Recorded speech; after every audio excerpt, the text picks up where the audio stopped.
majestic and impressed with a sort of magnificent and savage seriousness, had disappeared, leaving a peaceable reign to the kind of gigantic stove adorned with the stovepipe. Oh, well, hello! Hi! Welcome to Classics on the Porch. Today we'll be discussing plagiarism. Lord of the Rings, a hastily slapped together cash grab from director Peter Jackson. I thought it was Wes Anderson. No, it's not Peter Jackson.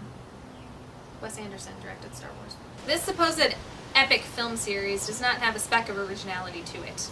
Today we'll be looking at a couple classic pieces of literature that were ripped off so ruefully by Peter Jackson and his malicious crew. Lord of the Rings is a film series about an epic quest across a countryside to destroy an object imbued with the source of all evil. It has an evil influence over its wearers and can only be destroyed by special means. Oh, so it's a Horcrux, right? No, Peter Jackson calls it a ring of power.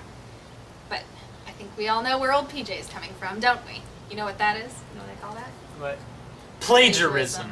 The protagonist of the Lord of the Rings series is a young man with dark, tousled, curly hair, who is aided in his quest substantially by a wise wizard with seemingly endless powers and a flowing beard.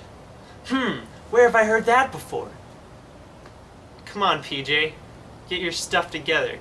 Accompanying our hero on his quest is a bow-wielding warrior with braided hair and feminine features. Peter Jackson calls him Legolas, but I think we all know who he's trying to portray. But hey, what else do you expect from a director with the name of Peter Jackson? One original idea Peter Jackson had, however, was to give Frodo an aching scar whose pain renews itself in the presence of evil. But we can't ignore the elephant in the room any longer. No longer. No longer at all, my friends. The most glaring example of plagiarism in Peter Jackson's The Lord of the Rings films. In it, the human Aragorn, descended from an ancient lineage, falls in love with a beautiful elf princess named Arwen. However, their love is hindered by her immortality and the fact that Aragorn has to claim his inheritance before he can marry her. Sound familiar? That's right, folks. The entire Lord of the Rings trilogy is plagiarized from Christopher Paolini's masterwork, the Inheritance Trilogy series saga.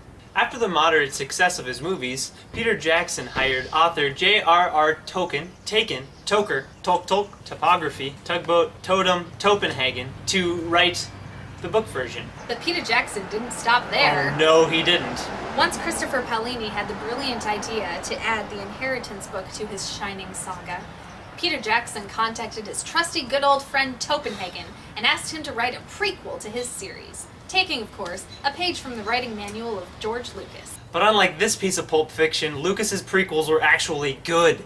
He even stole Christopher's colors!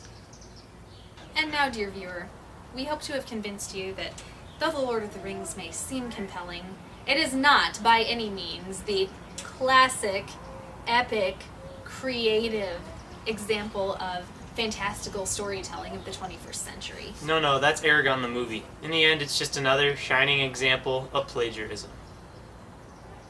Thank you for joining us for Classics on the Porch. Tune in next time to hear how The Lion, the Witch, and the Wardrobe is clear plagiarism of the Magic Treehouse series.